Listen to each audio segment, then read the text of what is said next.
আসসালামু আলাইকুম। আজকে আমি আসছি শিম পাড়ার জন্য। আজকে শিম দিয়ে কই মাছ রান্না করা হবে, তাই চিন্তা করলাম গাছ থেকে শিম পেড়ে নিয়ে যাই। ও মা, এত ঠান্ডা!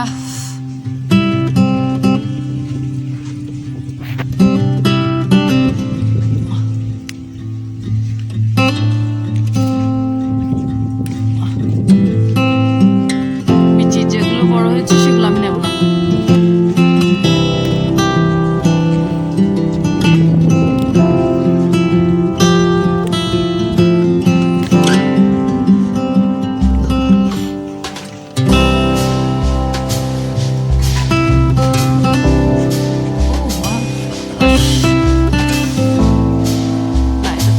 বিচিগুলো বড় হয়ে গেছে, আমি নেব না।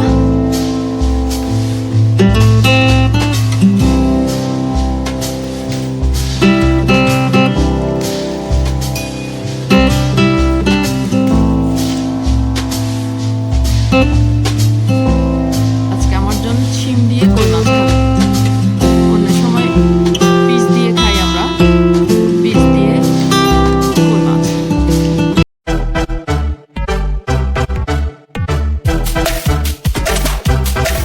মাছটাকে ভেজে নেওয়ার জন্য আমি মরিচ সামান্য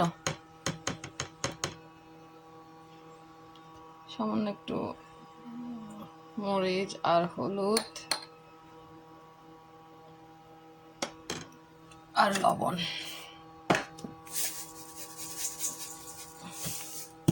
দিয়ে মাখিয়ে নেব।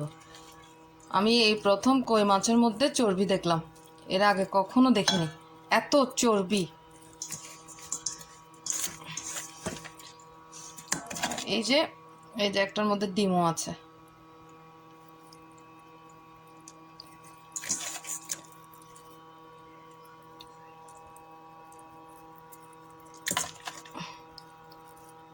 মাখিয়ে বেশিক্ষণ না, 5-10 মিনিট রেখে দেব, তারপরে ফ্রাই করব।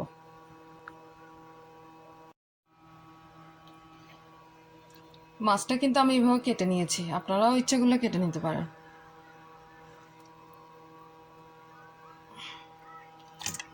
আর যেটাতে ডিম আছে সেটা অন্যভাবে, ডিমটা পেরিয়ে যেতে পারে।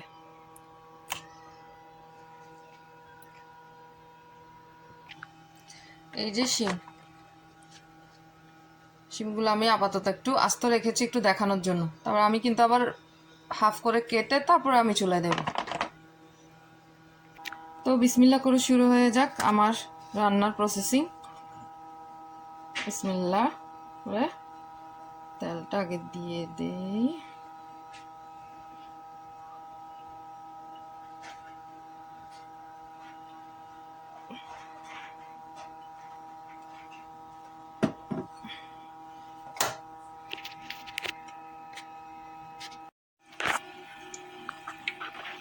তো আমি একে একে সব দিয়ে জিরা তো আগেই দিয়ে দিলাম, এখন পেঁয়াজটা দিয়ে দিই। বিসমিল্লাহ।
আমি একে একে সব দিয়ে দেব।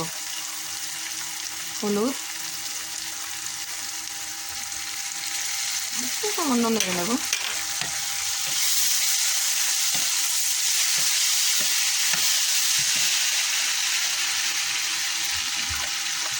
মরিচ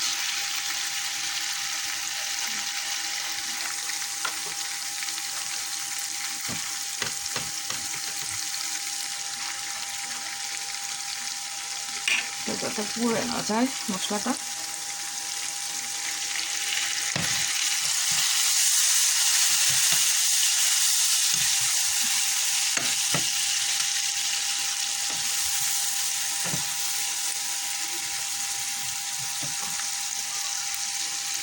আর ধনিয়া, আমি কিন্তু জিরা গুঁড়া দিব না, যেহেতু আমি জিরা আগে দিয়ে দিয়েছি।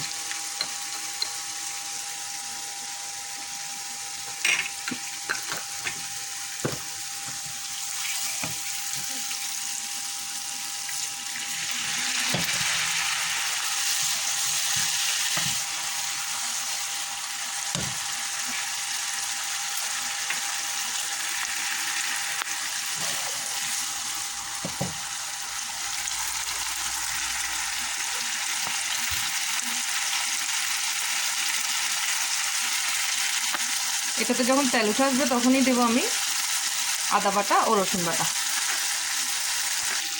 ও হ্যাঁ, আমি কিন্তু একটু সামান্য কাশ্মীরি মরিচ দেবো, কারণ আমার নর্মাল মরিচটা অনেক ঝাল, তো আমি যদি বেশি দেই তাহলে বাচ্চারা খেতে পারবে না। এটা দিলাম যাতে রঙটা একটু ভালো আসে।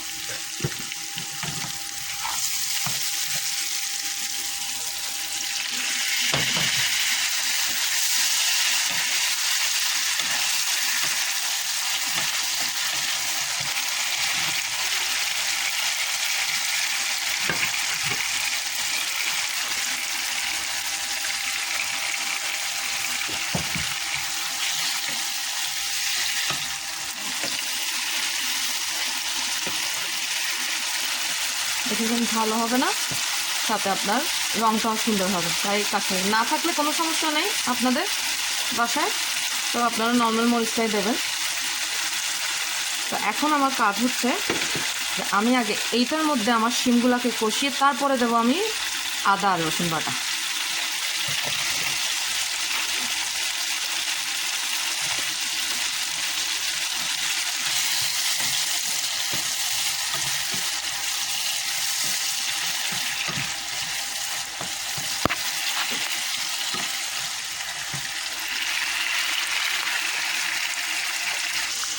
ওকে, এরই ফাঁকে আমার বাচ্চাও চলে আসছে আমাকে হেল্প করার জন্য।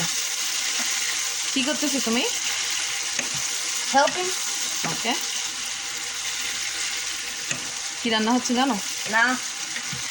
ফিশ।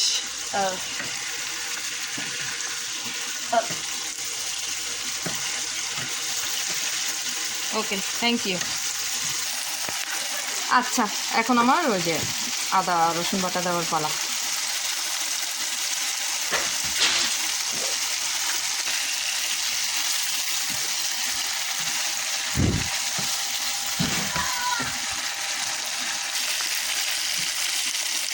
একটু পানি দেবো।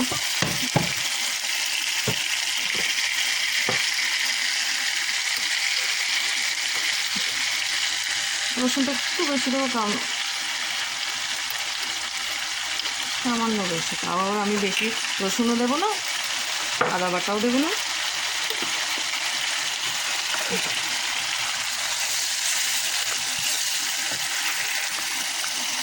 তো তোমরা বাবা একটু কষতে থাকো, একটু না কষালে কেমন হয়? আমার প্রবলেম হচ্ছে বেশিক্ষণ করে কষাতে হয় আমার।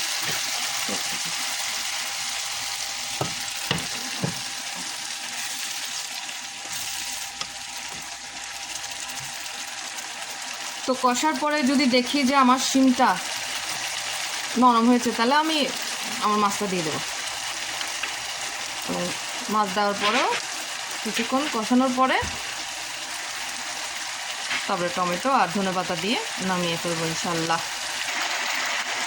মাশাল্লাহ, শিমটা আপনার গলে গেল, তো আমি এখন মাছগুলো দিয়ে দেবো। বিসমিল্লাহ।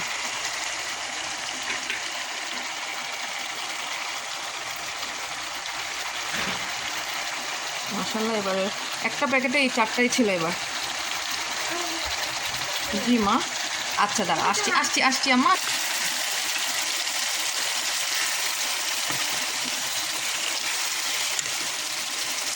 যা উল্টানো পাল্টানো কিন্তু এখনই করে দিতে হবে, মানে পরে দিয়ে কিচ্ছু করা যাবে না, ভেঙে যাবে।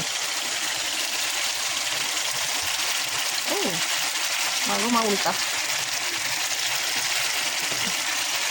ওকে, হয়ে গেল। আমি কিন্তু এখানে আর কাঠিমাটির ধরা ছোঁয়া যাবে না। তো সামান্য একটু হওয়ার পরে আমি পানি দিয়ে দেবো।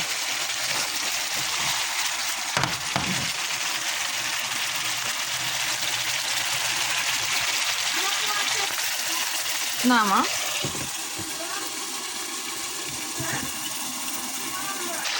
তো আমার মাংস কষা শেষ। আমি অল্প সামান্য একটু পানি দেবো, কারণ আমি টমেটো দেবো। টমেটো সিদ্ধ হতে যতটুকু লাগে অতটুকু। আর আপনারা যদি একটু ঝোল বেশি খেতে চান তো ঝোল দিতে পারেন, সমস্যা নেই। এটাই লাস্ট, এরপর আর পানি দেওয়া যাবে না।